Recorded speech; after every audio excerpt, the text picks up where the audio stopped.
ನಮಸ್ಕಾರ. Moringa powder ಅಂದ್ರೆ ನಮ್ಮ ನುಗ್ಗೆಕಾಯಿ ಸೊಪ್ಪಿನ ಪುಡಿ.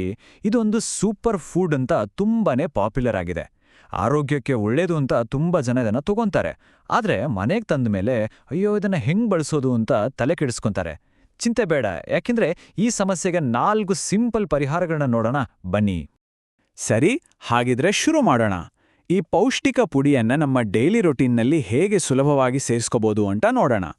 ಇದಕ್ಕಾಗಿ ನಾವು 4 ಸರಳ ಮತ್ತು ಪ್ರಾಕ್ಟಿಕಲ್ ವಿಧಾನಗಳನ್ನು ನೋಡಲಿದ್ದೇವೆ. ಪ್ರತಿಯೊಂದು ಬೇರೆ ಬೇರೆ ರುಚಿ, ಬೇರೆ ಬೇರೆ ಸ್ಟೈಲ್. ಸೊ ಯಾರಿಗೆ ಯಾವುದು ಸರಿ ಹೊಂದುತ್ತೋ ಅದನ್ನು ಆಯ್ಕೆ ಮಾಡ್ಕೊಬೋದು. ಮೊದಲನೇದಾಗಿ ಎಲ್ಲಕ್ಕಿಂತ ಸಿಂಪಲ್ ಮೆಥಡ್ ಏನಪ್ಪಾ ಅಂದ್ರೆ ಜಸ್ಟ್ ನೀರು ಸೇರಿಸೋದು. ಮೊರಿಂಗಾ ಪೌಡರ್ ಬಳಸೋಕೆ ಇದೇ ನೋಡಿ ಬೇಸಿಕ್ ವಿಧಾನ. ಇದರಿಂದಾನೇ ಸ್ಟಾರ್ಟ್ ಮಾಡೋಣ, ಯಾಕಂದ್ರೆ ಇದು ಬೇರೆ ಮೆಥಡ್ಗಳಿಗೆ ಒಂದು ರೀತಿ ಬೇಸಿದ ಹಾಗೆ. ಸ್ಟೆಪ್ಸ್ ಅಂತೂ ತುಂಬಾನೇ ಸಿಂಪಲ್. 1 ಟೀ ಸ್ಪೂನ್ ಪೌಡರ್ ತಗೊಳ್ಳಿ. ಅದನ್ನ 1 ಗ್ಲಾಸ್ ನೀರಿಗೆ ಹಾಕಿ ಚೆನ್ನಾಗಿ ಮಿಕ್ಸ್ ಮಾಡಿ ಕುಡಿಯೋದು ಅಷ್ಟೇ. ಆದ್ರೆ ಇಲ್ಲಿ ಒಂದು ಇಂಪಾರ್ಟೆಂಟ್ ವಿಷಯ ಏನಂದ್ರೆ ಟೈಮಿಂಗ್. ಇದನ್ನ ಯಾವಾಗ ಕುಡಿಬೇಕಂದ್ರೆ ಬೆಳಗಿನ ತಿಂಡಿ ಮತ್ತೆ ಮಧ್ಯಾಹ್ನದ ಊಟದ ಮಧ್ಯೆ, ಇಲ್ಲಾಂದ್ರೆ ಮಧ್ಯಾಹ್ನದ ಊಟ ಮತ್ತೆ ರಾತ್ರಿ ಊಟದ ಮಧ್ಯೆ ಕುಡಿಯೋದು ಒಳ್ಳೇದು ಅಂತ ಹೇಳ್ತಾರೆ.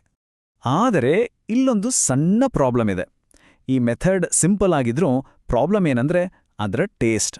ಹೌದು, ಎಲ್ಲರಿಗೂ ಇದರ ರುಚಿ ಇಷ್ಟ ಆಗಲ್ಲ.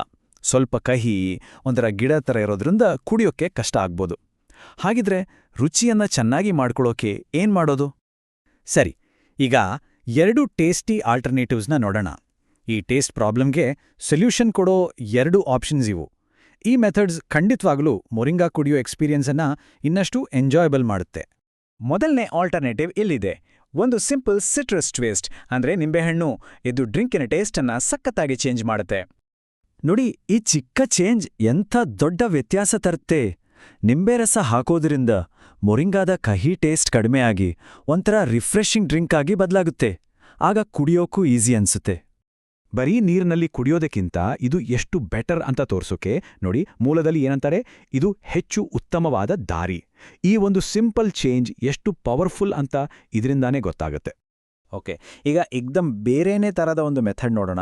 ಇದರಲ್ಲಿ ಮೊರಿಂಗಾವನ್ನ ಕುಡಿಯೋದಲ್ಲ, ಬದಲಿಗೆ ಒಂದು ರೀತಿ ತಿನ್ನೋ ಥರ ಒಂದು ಖಾರದ ಮಿಕ್ಸ್ಚರ್ ಆಗಿ ರೆಡಿ ಮಾಡ್ಕೋಬೋದು. ಇದು ಚಮಚದಲ್ಲಿ ತಿನ್ನೋ ಹಾಗೆ ಸ್ವಲ್ಪ ದಪ್ಪ ಇರುತ್ತೆ. 1 ಟೀ ಸ್ಪೂನ್ ಪೌಡರನ್ನು ಮೊಸರೆಗೆ ಹಾಕಿ ರುಚಿಗೆ ತಕ್ಕಷ್ಟು ಉಪ್ಪು ಹಾಕಿ ಕಲಸಿದ್ರೆ ಆಯಿತು. ಇದು ಮೊರಿಂಗಾ ಟೇಸ್ಟನ್ನು ಕಂಪ್ಲೀಟ್ ಆಗಿ ಚೇಂಜ್ ಮಾಡಿ ಒಂಥರ ಹೊಸ ಡಿಶ್ ತಿಂದ ಹಾಗೆ ಫೀಲ್ ಕೊಡುತ್ತೆ. ಸೊ ಇಲ್ಲಿ ನೋಡಿದ್ರೆ ಟೇಸ್ಟ್ ಇಂಪ್ರೂವ್ ಮಾಡಕ್ಕೆ 2 ಬೇರೆ ಬೇರೆ ದಾರಿಗಳು ಕಾಣಿಸುತ್ತೆ.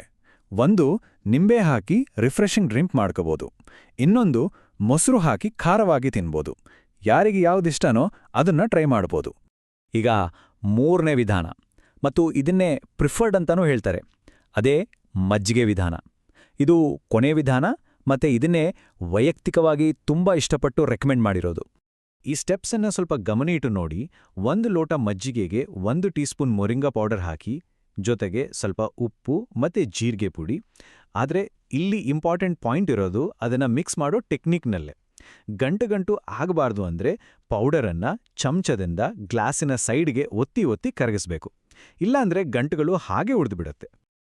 ಸೊ ಈ ಮೆಥಡ್ನ ವಿಶೇಷತೆ ಏನಪ್ಪಾ ಅಂದ್ರೆ ಇದು ಎಕ್ಸ್ಟ್ರಾ ಟೇಸ್ಟ್ ಕೊಡುತ್ತೆ, ಜೊತೆಗೆ ಜೀರ್ಣಕ್ಕೂ ತುಂಬಾನೇ ಒಳ್ಳೆಯದು. ಯಾಕಂದ್ರೆ ಮಜ್ಜಿಗೆ ಮತ್ತು ಜೀರಿಗೆ ಹೊಟ್ಟೆಗೆ ತಂಪು.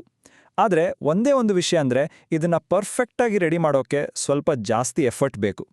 ಈ ವಿಧಾನದ ಬಗ್ಗೆ ಇನ್ನೇನು ಹೇಳೋದು?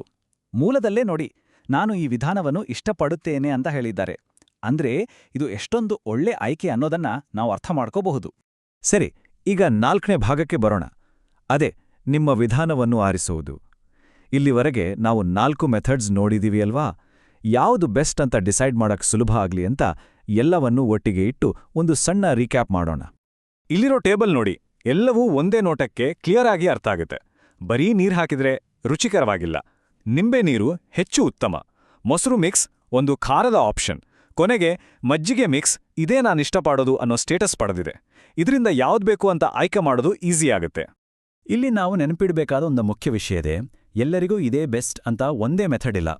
ಅವರವರ ಟೇಸ್ಟ್, ಮನೇಲಿರೋ ಸಾಮಾನು ಮತ್ತೆ ಡೈಲಿ ರೂಟೀನ್ಗೆ ಯಾವುದು ಹೊಂದುತ್ತೋ ಅದನ್ನೇ ಟ್ರೈ ಮಾಡೋದು ಒಳ್ಳೆಯದು. ಹಾಗಿದ್ರೆ ಕೊನೆಗೆ ಒಂದು ಪ್ರಶ್ನೆ. ಈಗ ನೋಡಿದ್ರಲ್ಲ ಎಲ್ಲಾ ವಿಧಾನಗಳನ್ನ, ಇದರಲ್ಲಿ ಮೊದಲು ಯಾವುದನ್ನ ಟ್ರೈ ಮಾಡಬೇಕು ಅನ್ಕೊಂಡಿದ್ದೀರಾ? ಸಿಂಪಲ್ ಆಗಿರೋ ನಿಂಬೆ ನೀರಾ ಅಥವಾ ಸ್ಪೆಷಲ್ ಆಗಿರೋ ಮಜ್ಜಿಗೆ ಮಿಕ್ಸಾ? ಆಯ್ಕೆ ನಿಮ್ದೇ.